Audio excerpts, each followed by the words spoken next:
Hello everybody, welcome back once again to the Final Fantasy VII walkthrough. This video is actually going to be a quick video on the battle arena. Now, I'll be honest, I'm not actually set up all that optimally, I would say, for the battle arena. But that being said, it's pretty darn easy, especially with ridiculous stats like I've got going here. So, I would say, as far as the battle arena goes, weapons, does it really matter that much? No, not really. You know, obviously the ultimate weapon for Cloud, especially if you're going to use Cloud, now keep in mind you can use anybody. So, you know, I guess I would say just use whoever your favorite character is. Or maybe whoever you've built up to be the strongest. In this case, actually, Tifa is technically stronger than Cloud, but for whatever reason, I just went with Cloud instead. And I've got the Apocalypse equipped here for his weapon, which is not that great, but, you know, whatever. It is what it is. And then actually, I would say as far as armor goes, you know, I think I've actually got a Wizard bracelet equipped. Same deal, though. To be honest, it's not that great. That's not that great of an armor. And then my accessory got broken right away. That's not a good start. Anyways, I would say actually like I think it's the missile armor is really good. That would probably be my recommended armor of choice for the battle arena. I think that can actually be used by either males or females, so you don't necessarily have to worry about that issue. And then the ribbon, as always go with the ribbon for your accessory. There's just too many statics effects in the battle arena that can really screw you over. So absolute must with the ribbon. Now, if you don't have a ribbon, well, you can technically get one later on in the final dungeon, but you know, by that point, well, I don't know, you know, whatever. It is what it is. You just have to deal with it, I guess. But that being said, so here I've got a horrible, I gotta be honest, I have a horrible materia set up here. So I had a the counter magic materia paired up with Phoenix, which, you know, I wanted to say it was good, but it's just not. That Phoenix materia, number one, isn't all that great. Other than if you pair it up with Final Attack. And you can't get Final Attack, or the Final Attack materia, until you have Omni Slash, which is Cloud's level 4 limit break, as well as his ultimate weapon. And then you actually, you know, so actually it's actually harder to get than what we're trying to do right here. So anyways, I guess the point I'm trying to make here is that you know, I should have equipped something else with that magic counter materia. I guess maybe Odin would have been okay, or at least better. I really don't like the fact that you know, Phoenix is a fire element, so a lot of times you'll counterattack, and if the enemies that you're going up against are not weak to fire, you're not going to be doing anything with them. Anyways, but I mean, to be honest, these battles are actually fairly easy. If you notice here now, see, I got shrunk, and so now I'm only gonna do 1 damage every time I attack, which is horrible. So, luckily my item command didn't get sealed. Otherwise, I would have been in really big trouble here. But so that's actually what makes there's actually, I would say, there's 2 issues that make the battle arena somewhat challenging. And that's number one is the amount of status effects that can end up happening to you. That's pretty huge. And then 2, I would just say that just the fact that you have to fight alone. That might not seem like such a huge issue, but it totally is for instances like this where, oh, what happened here? I'm still shrunk. Okay, I'm not sure what happened there. Anyways. So yeah, so you know, and then on top of all that, it's all the just the fact that your materia can get broken. So it's actually, I'll be honest, I actually really enjoy the there's Phoenix again. I really enjoy the battle square. I think it was a really cool idea. It can be challenging depending on you know, what you've got available to you, what your level is.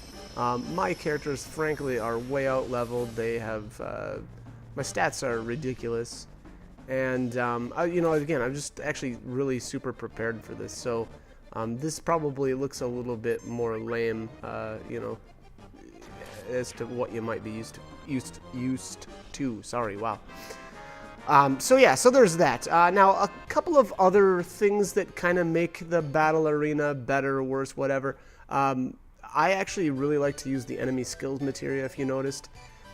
White Wind is actually pretty powerful. I believe it, I mean, to be honest, I think it is throughout the entire game. Just the fact that not only is it a heal, yeah, sure, it's based off of your current health, but it also does like an Asuna type property to it, so you know, it'll wipe out any status effects your character has on him, so it can be extremely useful. On top of that, you've got things like Big Guard, and you know, if you've been watching the rest of the videos, you'll know how much I like Big Guard.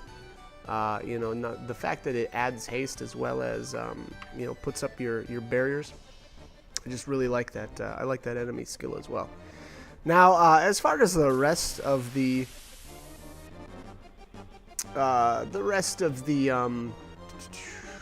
enemy skills, less useful, although there's still some good ones. Beta's still really good. You know, it's multi-target, as well as actually a lot of the other enemy skills. And actually, I would say that that's probably one of my biggest reasons for liking the enemy skills materia is just the fact that you don't have to have the all materia equipped with that enemy skill materia, because a lot of those skills are just multi-target. So, you know, not all of them are, but many of them are. So, anyways, that's kind of what I like to do. You know, if you don't have the enemy skill materia that I do, you know, there's just other ways to go about it. Magic spells, summons are usually pretty good too. So here I've got Ultima going, yeah. It's kind of ridiculous. But yeah, so that's pretty much it. There's actually one more, I guess, point that I would probably bring up here, and that's that if you noticed at the first string of battles, I guess I'll call them, I ran into a dragon rider, and if you notice that enemy or recognize that enemy, it's one of the enemies from the whirlwind maze. And obviously we cannot actually get to that point again, so that's a one-time deal. And now, so obviously we can't get back there. But it's interesting to note that you can actually face them here, and the cool thing about them is you can morph them into, I believe they were either mind sources or magic sources. I don't remember which. I think mind source though. That's what my gut's saying. So those can be a little bit difficult to get in other ways. And then keep in mind though, this the whole battle arena actually changes. The enemies change, and I don't remember the cutoff points. I want to say like the first set of enemies in the first battles are before you get the tiny bronco, and then, you know, it's after the tiny bronco, and then I think the final set of enemies is like, you know, now that we've got the high wind. That's my guess. I don't remember actually right off the top of my head those exact cutoff points. And that the rewards will actually change then as well. I would say that you don't have to really worry about you know, one item being available early on that isn't available later. That's typically not how it works. Generally, the good, and I would say the good or one-time items are available, you know, either at this point or at the end of the game. So those being, I would say Omni Slash is number one. I think that one's incredibly useful. And then as well as that, I think it's the W Summon you can get. And W Summon actually lets you summon 2 summons back to back, which is incredibly useful. That's a really, really good materia. So you can do, there's some really cool tricks with it. I actually really like Hades, which I realize we don't have yet, but you know, we will get that later. And then something like Knights of the Round, or heck, you know, for just for fun's sake, I think you could summon, you know, two Knights of the Round back to back, which would be absolutely ridiculous. But anyways, that's my take on the battle arena. There's not much else I would say about it. If you notice here, I'm slowed, which is super freaking annoying. And what I really should have done here was used a big guard again to actually speed myself back up. But you know, and whether or not I actually did that. Oh, final point actually. All of the enemies here actually have more HP than they normally do. I don't know what percentage more, but I know this this sea worm or sandworm or whatever this thing was called, I forget. This thing is fought near the medial area, and it has way less HP than it does in the battle arena. So keep that in mind. You know, don't get too cocky and expect that you know exactly the stats on these things, because typically they're gonna have more health and be a bit beefier. So you've been warned. But anyways, after we win this one here, if you notice too, before this one started, I actually got a all materia broken penalty, which is actually pretty awesome to get at the very end here. And the reason for that is that that's going to give me a ton of battle points. And that's typically how the point system works as well. If you're kind of confused on how it works, I would say that in general, the worse the penalty, the more points you'll get, and that probably makes sense. So unfortunately though, for me, that made this battle take an extremely long time. Actually, it was a combination of a few things, you know, being slowed down, not having magic, not being able to use summon, so on and so forth. So let's see how many points I ended up getting for this one. 11,876. So that's a lot of battle points for one round. I don't know what the maximum is. It doesn't really matter, but just know that it does take quite a bit of battle points here, and I'll show you the good rewards here. So Omni Slash at 32,000 and W Summon at 64,000. So I think it took me close to 200 GP to get both of those.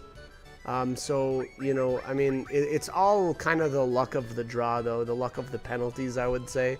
You know, unfortunately, it takes 10 GP for every fight, and you can't really, or you're not really going to know how much battle points you're going to get for every single battle. So, again, I would say it took me, actually, it took me anywhere between 200 and 300 GP to get both of those rewards. So if that's what you're shooting for, try to bring that much GP. You definitely don't want to short yourself and have to do like a ton of this all over. So Chocobo races for the win. But anyways, I'm out of time. So as always, hope this guide was helpful and hope you join me for more videos. Thanks for watching.